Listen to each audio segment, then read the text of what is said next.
la situación de México, solemos decir qué está pasando con los ciudadanos que no reaccionan a lo que está pasando en México y qué está pasando con los gobiernos que no tienen abuela, nos están llevando a una espiral de corrupción y de pobreza y de falta de justicia que nuestra generación no conoce. Vamos a ver un video, se llama quien quiera consultarlo. ¿Qué invadimos ahora? Es un documental de Michael Moore, un crítico social estadounidense que hace muy agudo, pero esta crítica estadounidense se aplica igual a México, porque como personas, como seres humanos, tenemos las mismas necesidades de alimento, de casa, de salud, de seguridad, y esto es común en todos los países.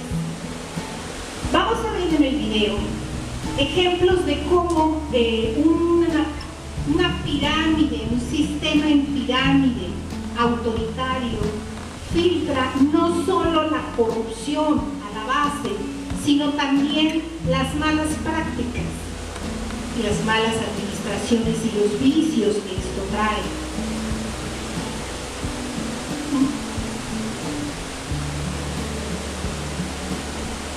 Comenzamos. Este director cinematográfico va en inicio a Italia. En Italia va a encontrar la relación que hay entre el trabajo y la calidad de vida. Sabemos que en México tenemos varios beneficios sociales en la Constitución. Uno de ellos es la salud, la cobertura de salud pública. Sin embargo, encontramos que en países europeos, por ejemplo, cuando alguien dice tener estrés o el doctor le detecta estrés, los envían a masajes, a jacuzzi, a relajación 3 semanas con gastos pagados. Porque es más fácil, más económico frenar el estrés que curar las enfermedades que el estrés ocasiona. Esto lo vemos cuando una administración pública trabaja en razón a los ciudadanos. Aquí vemos también otra de las cosas que ellos prevén para mejorar la calidad de vida de sus ciudadanos, el tiempo de comer. Ellos tienen 2 horas diarias de comida para que disfruten, así lo dicen, de su familia, coman relajados y no favorezcan el estrés. Tienen vacaciones pagadas de 3 semanas. Esto también lo tenemos nosotros, pero en el desarrollo del video veremos los contrastes. Esto con respecto a los beneficios sociales de los italianos. Este director viaja después a Francia. En Francia, una de las cosas que les sorprende es que se encuentra un chef de una escuela y en su refrigerador encuentran distintos quesos, queso azul, y lo que preparan ahí es alta cocina para los alumnos de la escuela, porque la escuela considera la alimentación de sus alumnos como algo que tiene que aprender para la vida. No solamente el usar los utensilios de comer que va primero, que va después, sino además lo que se come y cómo es recomendable comer, conviviendo con las personas que están viviendo con ellos y compartiendo. Todo esto va formando personas. Más adelante se ven otros casos que tienen ya que ver con la ideología de cada población, ¿no? Tal es el aborto, el consumo de drogas, etc. Por lo que nosotros podemos concluir que esas decisiones las debe tomar la ciudadanía organizada porque esas decisiones deben responder a los valores, a los principios, a las tradiciones y costumbres de cada población. Cada población es distinta y debe regirse de acuerdo a sus formas de ser. De aquí nos vamos a Finlandia. A este director estadounidense le sorprende mucho que el número 1 en nivel escolar resulta ser Finlandia, un país que recientemente ocupaba los niveles más bajos en nivel educativo. ¿Qué los llevó a ser el número 1? Primero, todas las escuelas de responsabilidad social que la ejerce el Estado con la sociedad. Ahí forman personas, a diferencia del director que dice que en Estados Unidos forman trabajadores. Esto marca muchísimo. Si tienen oportunidad, vean el video, vale mucho la pena. Es un poco extenso, pero en verdad se aprende mucho. Aquí vemos la cara de sorpresa de la directora de una de estas escuelas cuando le dicen que los estadounidenses ya no estudian poesía, porque ¿qué ciudadano va a ir a hablar de manera poética a quien lo vaya a contratar para un trabajo? La expresión de esta señora dice mucho después de escuchar eso. Ok, este hombre sigue su viaje y va a Eslovenia. En Eslovenia encuentra que hay escuelas completamente gratuitas a todos los niveles, incluyendo la universidad. Pero no solo para los originarios de Eslovenia. Eslovenia recibe estudiantes de otros países, porque dicen que si le cobraran a otro estudiante, aunque fuera extranjero, daría pie a que ya se comenzara a cobrar, y que ese es un derecho del cual no están dispuestos a renunciar. Hay una imagen muy significativa en la que nos muestra cuando intentaron cobrar por la educación a los universitarios, cómo salieron los universitarios a las calles a demandar, a protestar, y nos comentan que los que se organizaron en la universidad para frenar esa iniciativa de cobro universitario fueron 40 universitarios. 40. Ni siquiera un colegio, una universidad, no.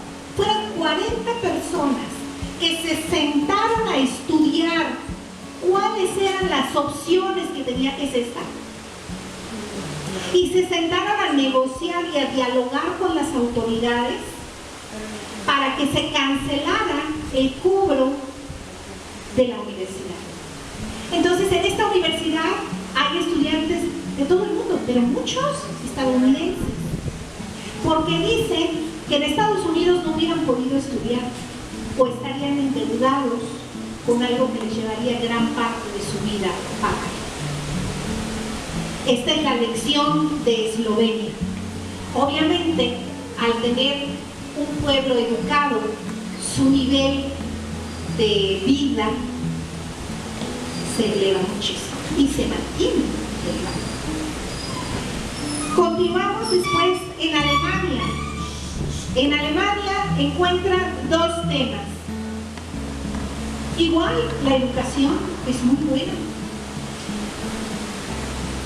Y el trabajo.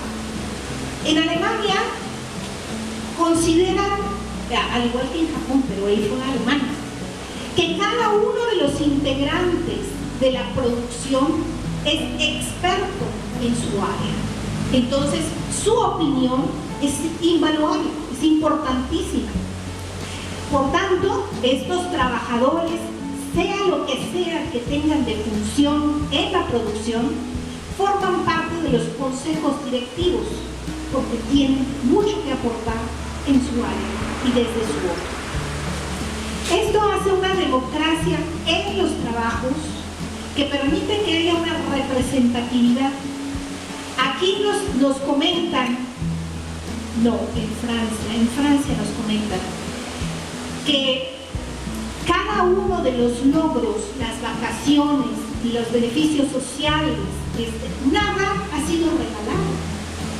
Los gobiernos no han ido y les han dicho, tomen, esto es para ustedes, se lo ganaron, tomen. No, cada beneficio de los cuales bien presumen, lo han ganado a base de negociar, de hacer marchas, plantones, de buscar siempre la mejora y de tener el compromiso social y, en el caso de los trabajadores, el compromiso con su trabajo. Ellos no tienen necesidad de tener 2 trabajos, se sorprenden de que haya quien tenga 2 o 3 trabajos, porque con un solo trabajo tienen lo suficiente para vivir y que vivan los suyos con dignidad. Siempre habrá quien tenga más que otros, siempre. Pero si hay buena administración social, de lo social, no habrá pobreza. La pobreza, volvemos a decir, es una decisión política, pero también es una decisión que han tolerado los ciudadanos. Finalmente tenemos Islandia. Islandia, lo vimos en el tercer Congreso Nacional Ciudadano, no sé si fueron.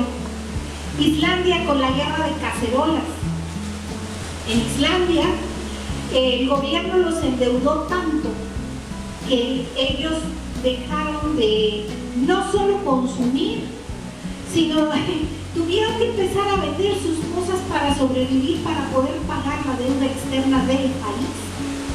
Y entonces un pequeño grupo también se organizó y dijo, espérenme, no. A mí nadie me preguntó si quería una deuda. A mí nadie me vino a pedir autorización para adquirir esa deuda. Que lo paguen quienes lo pidieron, porque solo ellos saben en qué ocuparon ese dinero que hoy nosotros tenemos que pagar y que nuestros hijos tienen que pagar y nuestros nietos van a tener que pagar. Y entonces las mujeres sacaron sus cacerolas y empezaron a hacer manifestaciones, por eso le llaman la guerra de las cacerolas. Empezaron a hacer manifestaciones persiguiendo a los funcionarios de los bancos, a los políticos que habían tenido la autorización de créditos, para exigirles que dejaran de endeudarlos en primera instancia y en segunda instancia para dejar de pagar la deuda externa. La dejaron de pagar. ¿Por qué? Porque todos esos países lo que tienen en común es que su sociedad tiene poder. ¿Qué es el poder? No es ir y gritar y hacer y amenazar y violentar, no. El poder es conocer los derechos, las obligaciones, aprender a gestionar, negociar. Ese es el poder. De acuerdo a la Constitución, el artículo 39, nosotros tenemos la posibilidad de cambiar nuestra forma de gobierno, pero la tenemos que cambiar nosotros y nos tenemos que organizar nosotros como sociedad. Ni siquiera necesitamos, en el caso de los universitarios, nos dieron un ejemplo muy claro. En el caso de Cherán, igual fue un ejemplo muy claro. Fue un grupito de egresados los que iniciaron lo que fue la revolución de Cherán, que fue una revolución de ideas. Así comenzó. Entonces, la invitación es informarse, informar. Recordemos que no podemos concientizar a nadie. La concientización es un proceso interno y personal. Lo que podemos hacer es demostrar que estamos actuando, invitar y sobre todo mostrar que hay otras posibilidades, que depende de nosotros, depende de nosotros. Estamos como estamos por dos situaciones. Sí hay un grupo de abusivos, pero también hay un grupo muy numeroso de gente que se ha permitido ser abusada. por esta noche. Yo les invito, si tienen algún comentario, les invito a ver por lo pronto este video. Tenemos otro video que vamos a analizar la próxima semana sobre democracia. Nos aterriza mucho esto y nuestro papel en el gobernar. Claro que se puede co-gobernar, y en la medida en que vayamos perfeccionando eso, iremos gobernando, porque son nuestros recursos, son nuestra calidad de vida, son los nuestros, somos nosotros lo que está de por medio. Cuando alguien nos vuelva a decir, no tengo tiempo para dedicar a eso, no se va a ganar nada, estamos perdiendo el tiempo, ustedes recuerden esto. No se están dando cuenta, están ignorando que estas problemáticas llegan a su mesa, a lo que comen, a lo que duermen, a lo que viven día a día.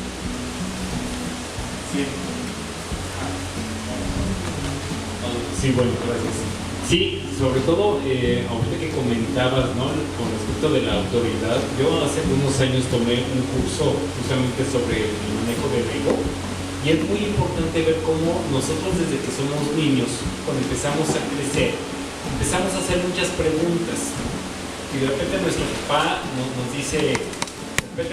nos dice, bueno, hazlo porque lo digo yo y se acabó, ¿no?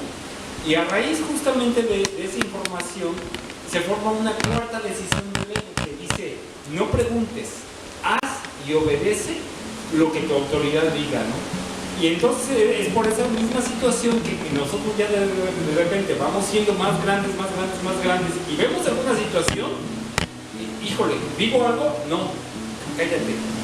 Y esa decisión se toma con miedo, porque me da miedo, es lo que mi autoridad diga. Y yo el día de hoy, por ejemplo, descubrí que es ilegal cobrar el estacionamiento en una plaza comercial.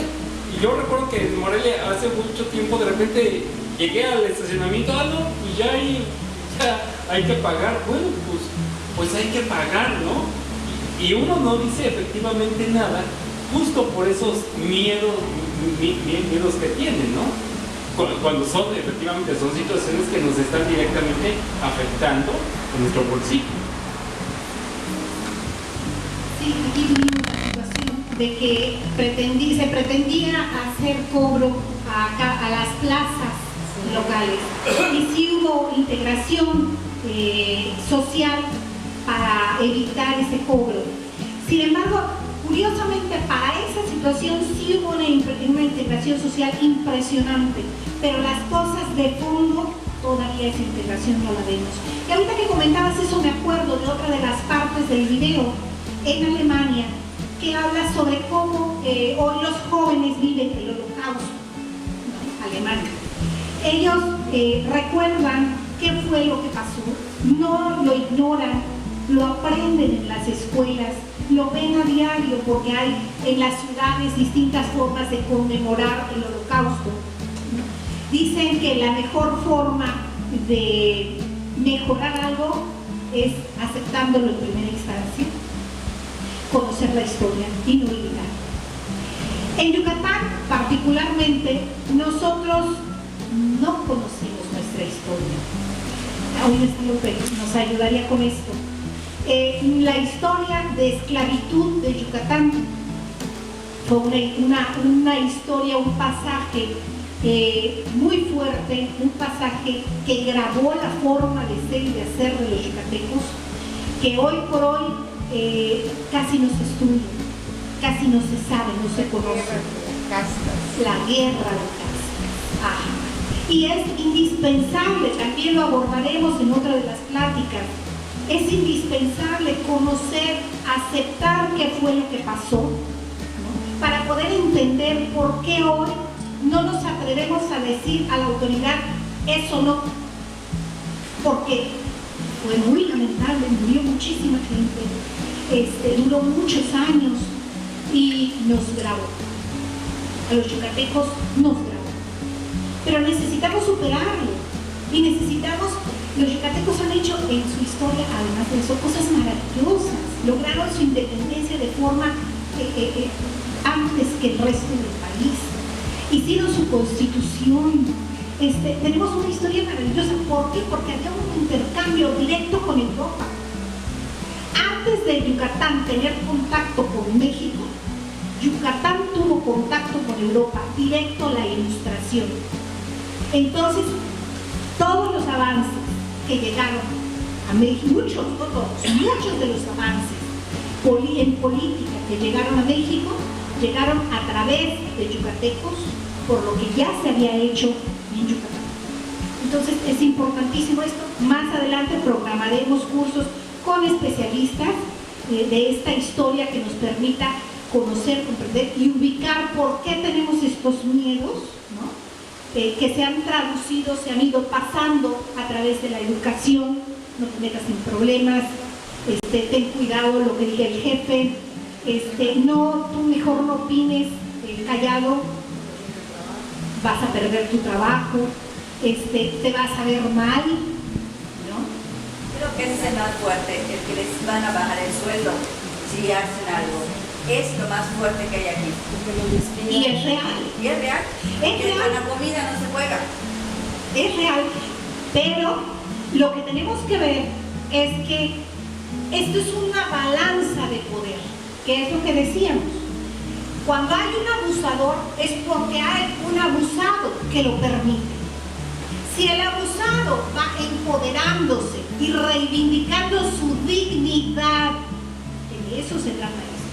Esto inició en la guerra de castas, esto inició en la esclavitud. La dignidad de muchos de nuestros yucatecos, el espíritu de la dignidad fue aniquilado.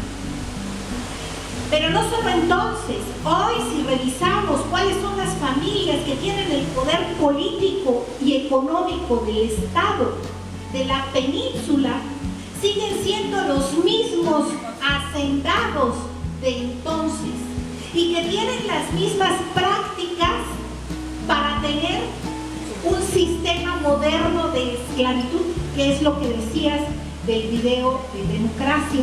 Lo vamos a ir viendo también, porque no es exclusivo de Yucatán, ya lo vimos, es muy europeo. Sin embargo, ellos ya lo brincaron, entonces se debe. ¿Quién lo va a hacer por nosotros? Nosotros mismos. Nadie lo va a hacer por nosotros. Y nadie los va a empujar. Yo siempre les digo que venga junta el que se sienta comprometido, el que tenga conciencia, el que crea que hay que construir para él, para sus hijos, el que se dé cuenta que no es suficiente las 8 o 14 horas que pasa trabajando, porque nunca va a ser suficiente. Uno va y dice, cuando gane 20, cuando gane 25, y la inflación no supera. La calidad de vida va reduciéndose a una velocidad que no equipara lo que vamos avanzando, por más que se estudie, por más que se trabaje, por más que es una situación social que ya está fuera de nuestras manos. Terrible, se ha aceptado. Darnos cuenta de eso nos va a hacer que se nos quite la pena a la hora de ir a volantear, que se nos quite la pena a la hora de pararnos en una pancarta frente al gobierno del estado, frente al municipio, sin correr riesgos, porque lo primero son nuestras familias, que por eso lo estamos haciendo, nuestras familias. No vamos a ir a la cárcel porque nuestras familias, pero de forma legal, con firmeza, necesitamos hacer acciones para empoderarnos y recuperar esa dignidad que hoy no se da. Nos están pisoteando. ¿Algo más? ¿Un comentario más? Hay un mecanismo que se utiliza en psicología y creo que se utiliza a nivel social, que es una forma de control. Se llama indefensión aprendida. ¿Qué es la indefensión aprendida? Hagas lo que hagas y no va a cambiar nada. Y creo que es una de las formas que más fuertemente utiliza el sistema, no quiero llamar ni siquiera gobierno, sistema, porque incluye cleros de todo tipo de religión, incluye gobierno, incluye empresas, que al final de cuentas muchas veces son coludidas. La segunda, Marta mencionaba una cosita llamada corrupción. La corrupción permea, Sí, pero la corrupción permea para controlar. Oye, tú ya gastas 50 pesos, ya te tomo un peso, cállate. Entonces vas a hacer una red de cómplices que a final de cuentas, aunque no sean la mayoría, terminan siendo, digamos, lo suficientes para que tú no hagas nada. Y creo que la tercera y más importante, y la estaba mencionando Marta ahorita, si yo estoy trabajando todo el tiempo, si yo estoy tratando de llegar a esos 20 o esos 25, nunca me van a llegar porque la inversión está muy por arriba. Yo no voy a poder nunca hacer esto. ¿Por qué? No tengo tiempo. Estoy muy cansado, estoy muy gastado, estoy con estrés, estoy enfermo, claro. Inclusive algo muy importante, y nos vamos a una cuarta cosita, los distractores. ¿Cómo es posible que al día de hoy estemos, ustedes checan las redes sociales y la televisión, estamos preocupados porque un comentarista de fútbol argentino dijo no sé qué del fútbol mexicano? La gente está indignadísima, las redes sociales reventaron y están taca, cuando de repente siguen habiendo las rondas de Pemex y hoy sale en un comentario en un post que tú compartiste, que en Yucatán existen petroleros y de esos petroleros son casta divina, que es la misma casta que está mencionando Marta en Mérida Blanco. Ahí lo compartió, chequenlo, todo está muy bien. Entonces, más que nada, es como decía Marta, si nosotros no hacemos conciencia de nuestro presente y solo vamos en el pasado y en el futuro, estamos perdiendo el único momento que podemos controlar, el hoy. ¿Qué podemos hacer? Si nosotros nos ponemos a estar todo el tiempo, ¿qué pasó o qué fue y vivimos en el pasado? Ya estuvo, ya se fue. Y si vivimos futurizando, nunca vamos a agarrar el momento más preciado para hacer el cambio en uno mismo, hoy. Si no, yo me conformo.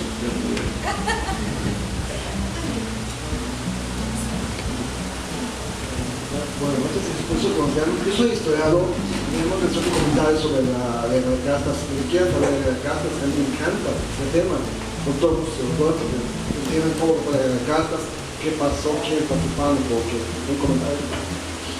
Segundo comentario, me da mucha atención el video de aquí, que dicen lo de que en Islam están quejándose de por qué se endeudó endeudado, que el endeudado pues quiere pagar. Y eso ya se aplicamos en Mérida, en Yucatán, con el BOM. O por ejemplo, cuando los gobiernos de los estados como ella, y todo eso, no es un problema, no se puede hacer eso. Y tercero,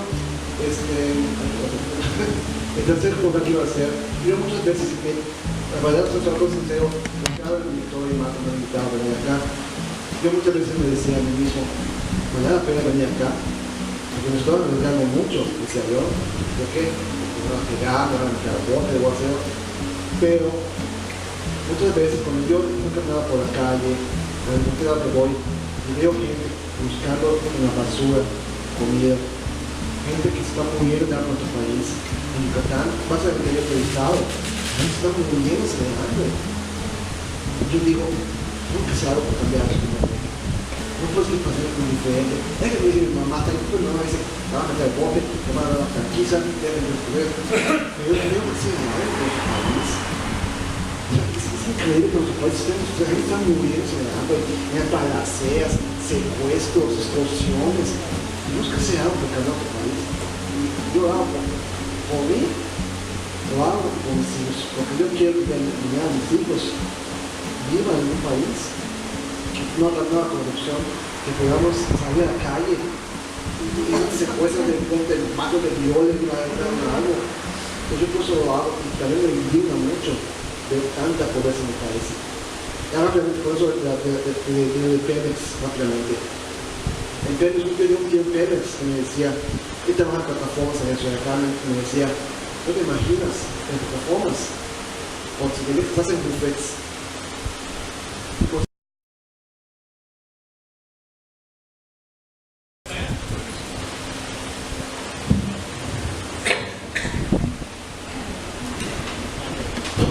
Sí, buenas noches. Mi nombre es José Rafael Lugo Beltrán, soy de Ciudad Madero, Tamaulipas.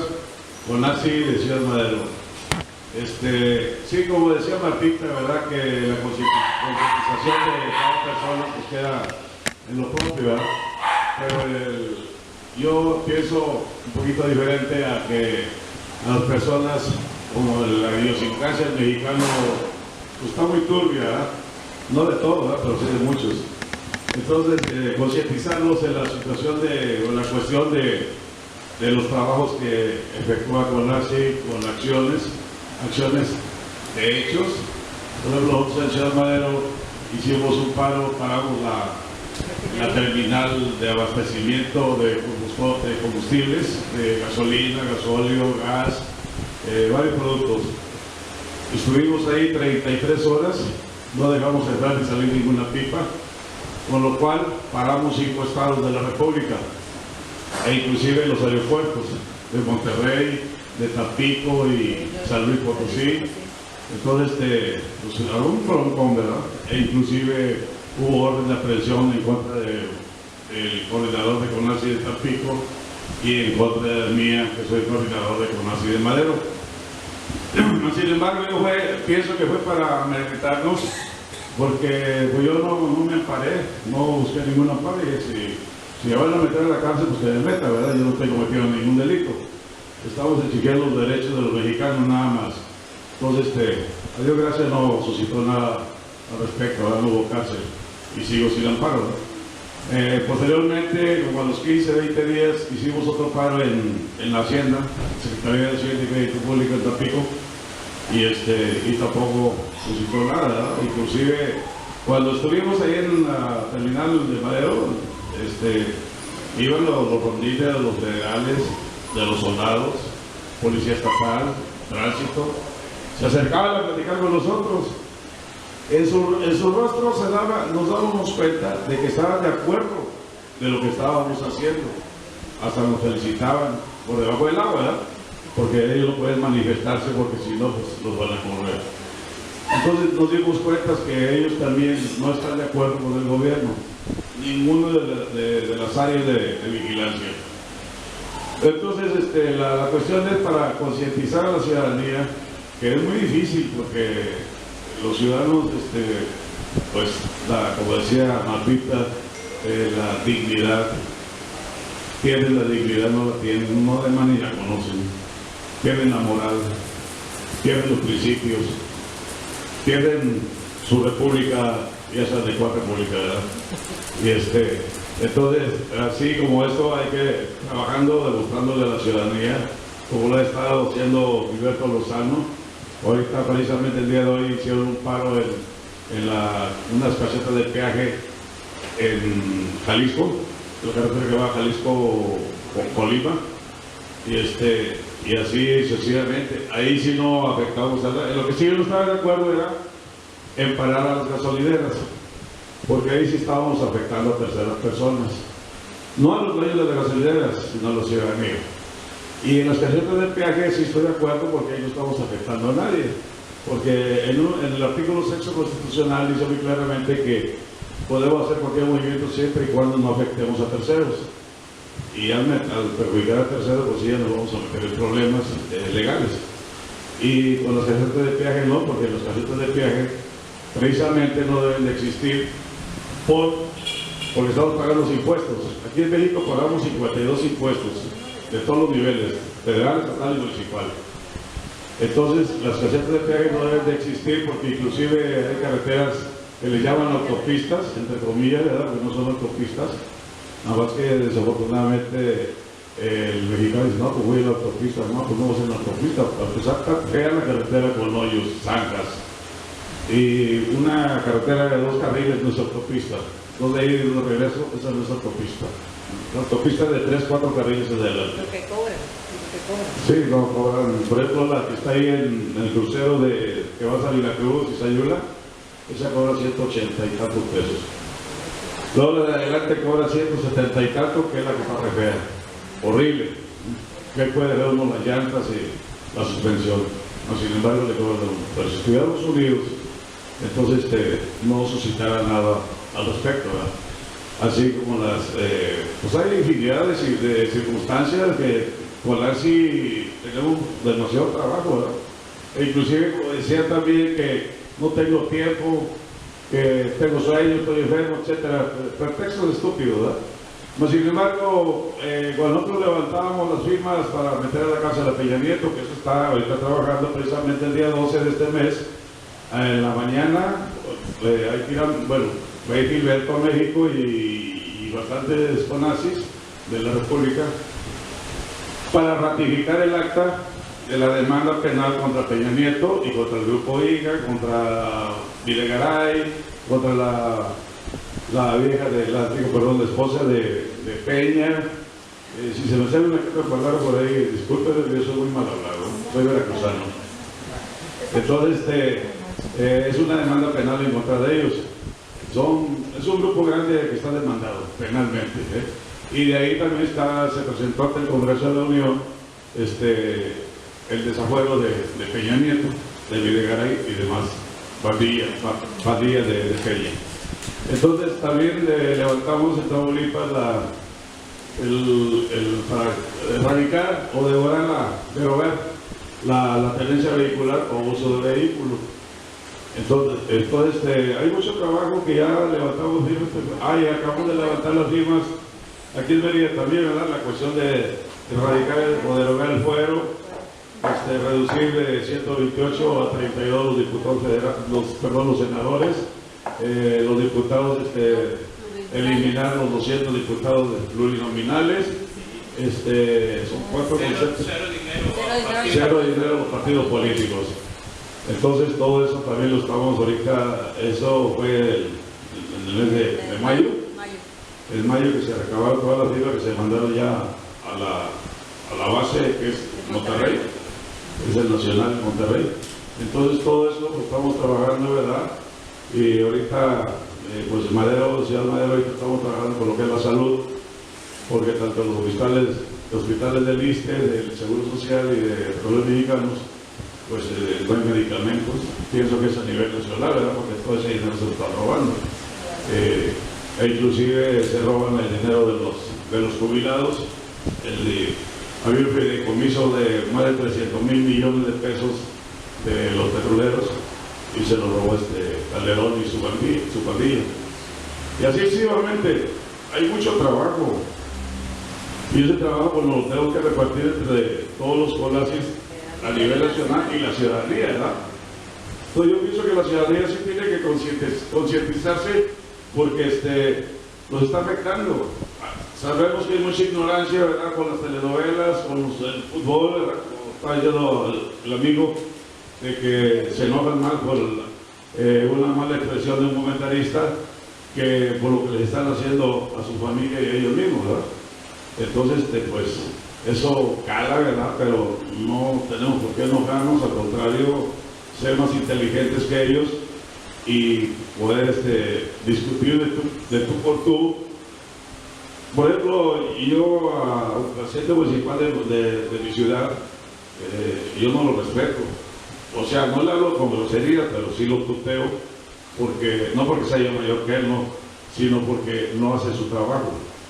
Si él hiciera bien su trabajo, yo lo respetaría, ¿verdad? Y le hablaría de usted, con todo respeto, ¿verdad? Pero una persona, a mí si le pones a Peña Nieto aquí, yo lo voy a tutear y le voy a decir que se haga tantas cosas, ¿verdad? Porque es un tipo que no debe uno respetarlo, porque, para empezar, él es el que nos está faltando respeto a todos los mexicanos, con tantas porquerías que ha hecho y que sigue haciendo, y toda su pandilla de bandidos que tiene. Gracias, buenas noches.